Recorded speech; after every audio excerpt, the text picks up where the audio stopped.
SLB Asuhan Kasih merupakan SLB yang pertama di Provinsi Nusa Tenggara Timur, dan SLB Asuhan Kasih juga merupakan sekolah penggerak angkatan pertama. Sebelumnya SLB Asuhan Kasih adalah SLB yang biasa saja, jadi guru-gurunya belum ada, kombel yang kita belajar bersama belum ada. Terus IT bagi guru dan siswa belum terlalu semaju sekarang. Perubahan yang ada setelah menjadi sekolah penggerak, yang pertama tentang IT. Guru-guru lebih bisa mandiri, guru-guru bisa belajar bersama dengan adanya kombel, terus berkolaborasi antara guru mata pelajaran satu dengan guru mata pelajaran lain, antara guru kelas dan guru mata pelajaran. Itu terjadi dalam pembelajaran. Dengan menerapkan kurikulum merdeka, guru-guru berkolaborasi untuk menciptakan proyek penguatan profil pelajar Pancasila yang optimal di SLB Asuhan Kasih. P5 itu apa? Proyek penguatan profil pelajar Pancasila. Cara menerapkan P5 di sekolah SLB Asuhan Kasih yang notabene semua ketunaan ada di sini. Ada tunanetra, ada tunarungu, tunagrahita, autis, di mana kita cara penerapan P5 tentunya berbeda. Disesuaikan dengan ketunaannya, disesuaikan dengan tingkat jenjang pada sekolah ini. Banyak sekali kegiatan yang sudah dilakukan P5. Sekarang ini yang sedang berlangsung gaya hidup berkelanjutan dengan menanam.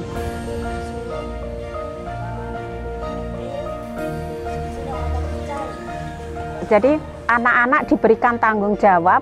Satu anak bisa bertanggung jawab dengan satu pot tanaman sayuran. Tanggung jawabnya di mana tanaman itu kalau mati anak-anak itu yang harus mengganti. Jadi anak-anak itu bisa mandiri. Kami semua sangat senang ketika menanam, dan kami juga belajar banyak tentang tanam menanam. Setelah kami tanam, kami juga belajar memupuk yang berada di luar. Kami juga setelah memupuk, kami juga ada belajar untuk penyiraman tanaman. Setelah itu kami juga belajar banyak tentang perawatan tanaman.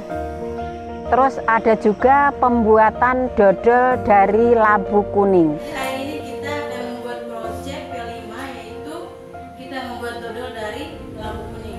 Prosesnya itu pertama kita membeli buah labu yang berwarna kuning.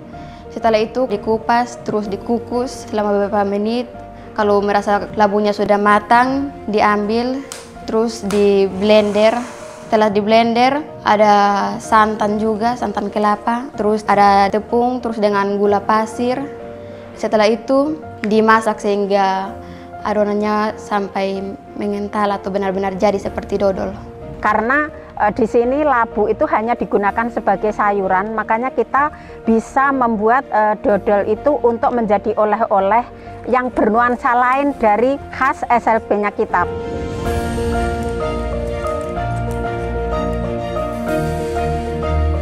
Harapan saya dengan adanya P5 ini anak-anak terus maju bersama kita tanpa pendampingan lagi, dengan sendirinya bisa berjalan dengan baik.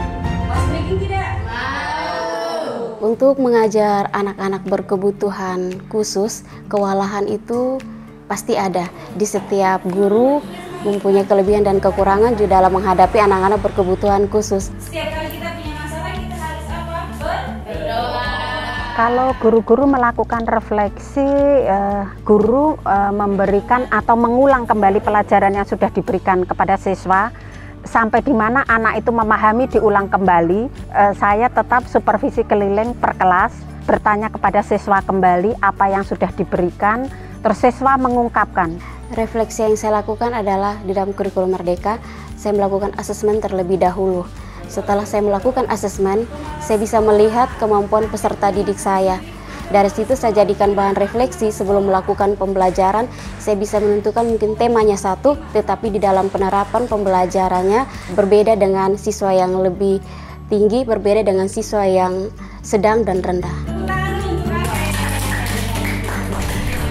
Dengan adanya P5, harapan saya ke depannya sekolah SLB Asuhan Kasih semakin lebih baik lagi dari yang sekarang, dan juga peserta didik yang kami didik di sekolah ini dapat menimba ilmu yang kami bagikan lewat semua proyek di SLB Asuhan Kasih.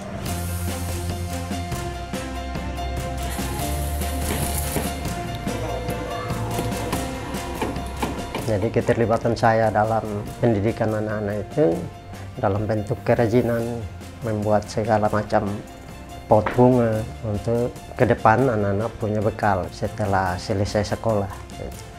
Nah, akhirnya itu disambut baik oleh pimpinan sekolah. Kalau ditanya tentang keterlibatan orang tua terhadap sekolah, khususnya SLB Asuhan Kasih, itu sangat penting. Karena kami menginginkan pembelajaran yang efektif yang terjadi pada diri anak-anak disabilitas, khususnya anak-anak yang penuh dengan segala keterbatasan, agar supaya kami bisa dapat mengenal setiap karakter positif yang terjadi di dalam diri mereka.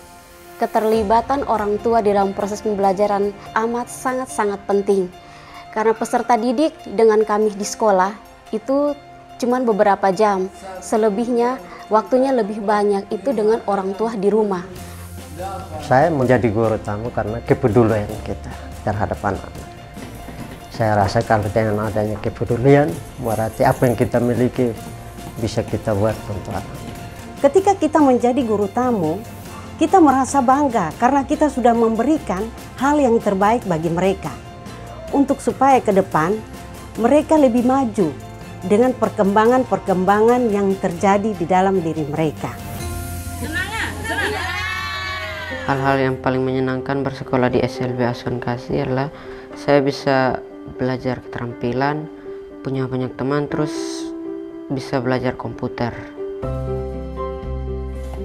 Saya sebagai orang tua sangat terbantu dengan adanya SLB Asuhan Kasih karena mereka berbaur dengan teman-teman yang satu komunitas ini, jadi tidak ada perbedaan.